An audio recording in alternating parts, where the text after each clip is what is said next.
So which one are you? Are you a leader that creates culture, moving people effortlessly in self-motivated ways? Or are you a leader that's constantly pushing and struggling to keep your team moving forward? They're wasting energy, and so are you. It's time to become a culture creator. Culture is like a powerful current. It's fueled by one single motivation. They're all asking the question, am I valued in this group? Do the people in this group value me? When all the people in your whole culture are moving towards being valued, you have a VP culture, a powerful force that few leaders have the skills to create, and most are not even aware that it exists. Leadership is not just about setting a direction. It's about creating an environment, a culture, where your whole group feels motivated, where your whole team can thrive. When people feel valued, they don't just follow. They move effortlessly towards the shared vision and values. They're not just complying with orders. They're engaged with the whole process. In a VP culture, when people feel valued, their brains release a flood of feel-good chemicals like oxytocin and serotonin. Even their DNA is upregulated for more energy. Your nervous system changes, not only making them feel good, making them more energized, more resilient, and more collaborative. That's the power of culture. But when people don't feel valued, their brains switch into survival mode, and they're flooded with chemicals like adrenaline and cortisol that are stress chemicals that leads to burnout, disengagement, and constant struggle just to keep up. Leaders who rely on techniques that are either pushing or prodding and constantly moving people in that way against the VP culture, those people might be able to keep their business afloat, but they're constantly exhausting their people, losing energy from their organization, and ultimately it's a lose-lose situation. This is why so many businesses fail, 90% within the first year, and then 95% within the first 5 years. We hear about those amazing CEOs like Steve Jobs, Elon Musk, and Jeff Bezos who go on to create trillion-dollar companies. But what about those tens of thousands of CEOs and leaders who have failed? And the number one reason why these organizations fail, according to Forbes, is the lack of engaging positive culture. Yet there are many companies who have defied these odds, created great cultures. Companies like Southwest, Barry Wehmiller, and Whole Foods. These are businesses who started up years ago, focused on creating a VP culture. Some of them even bring companies back from the edge of failure by recreating a new culture, a VP culture that causes them to thrive. One of these things that all of these successful organizations have in common is they create valuing people, VP cultures. You see, most leaders focus on tips and tricks and have no unifying concept of where they're going or what's happening. It's like giving people a paddle so they can paddle upstream against that force of culture that they have no idea even exists. They don't tap into the true potential of the current of valuing people where everyone wants to go. And instead of leading them and prodding them against that culture, they're giving them tips and tricks to paddle against the stream of valuing people. The key is to learn how to harness the power of culture, the current that is flowing, that all people naturally are wired in their brains to connect with and to move towards.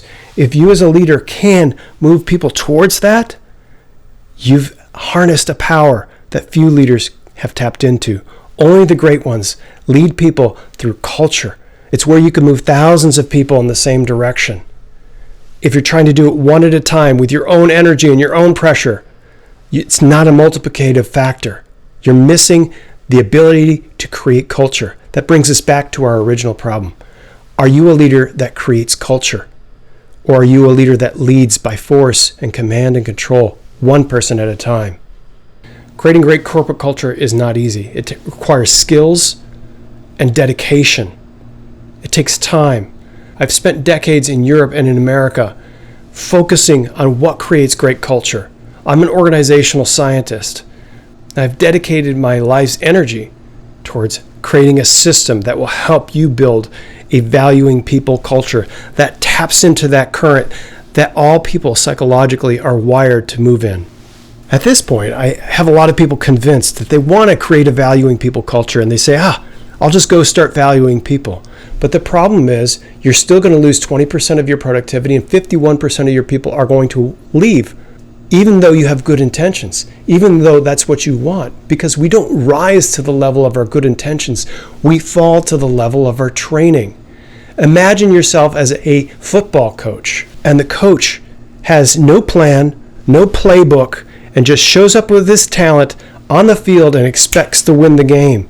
Do you think he's going to win a single game? He might get lucky. There might be a worse team than him that's less prepared. But the best coaches, they show up with a playbook. They've studied what makes something win, and they execute a system that they've honed and developed over decades. So do you have decades to create a plan? Do you have a system that you could take off the shelf where you can create great leaders again and again and again? That's what the VP culture system is.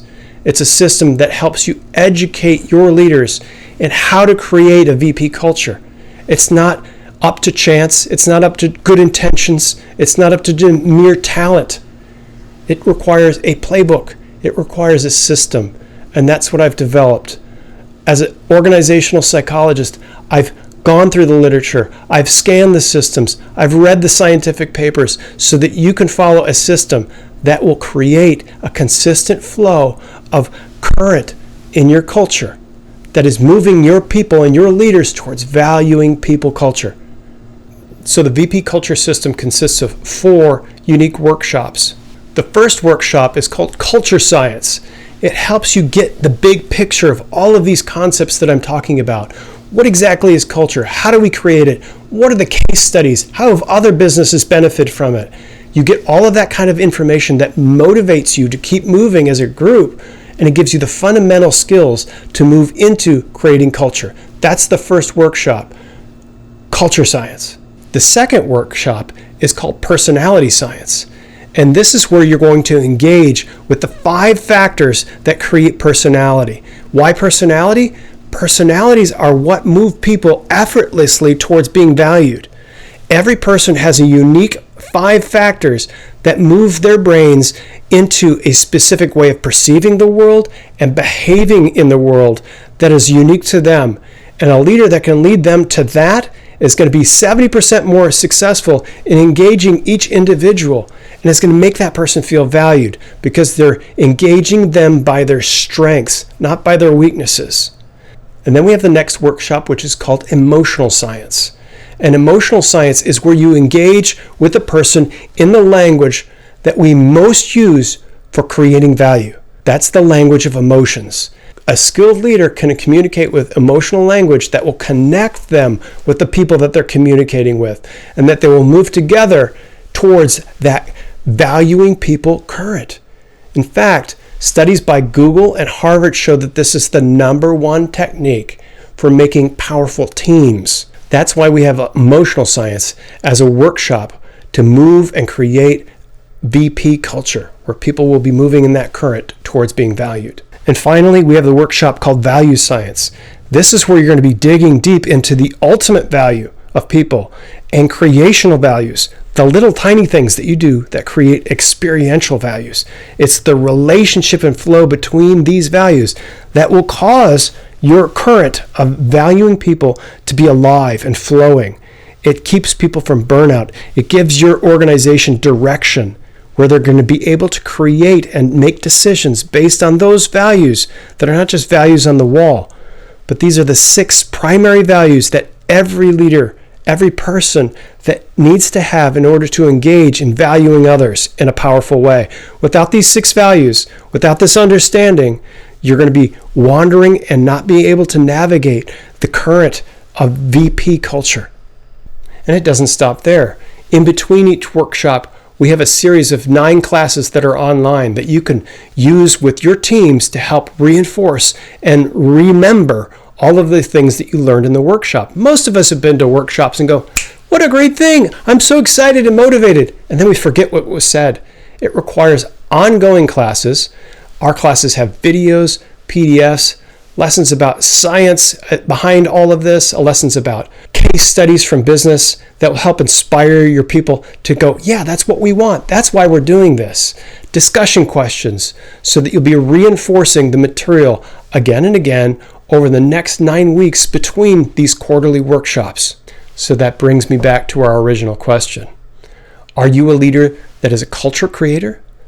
Or are you a leader that just pushes and prods people in no particular direction, hoping that they get to your goals, hoping that you can hang on to people?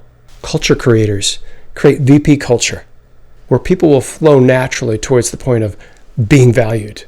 Can you create that? Do you have the skills to create that? I encourage you to join me and use the VP culture creation system to help start creating leaders that create culture within your organization.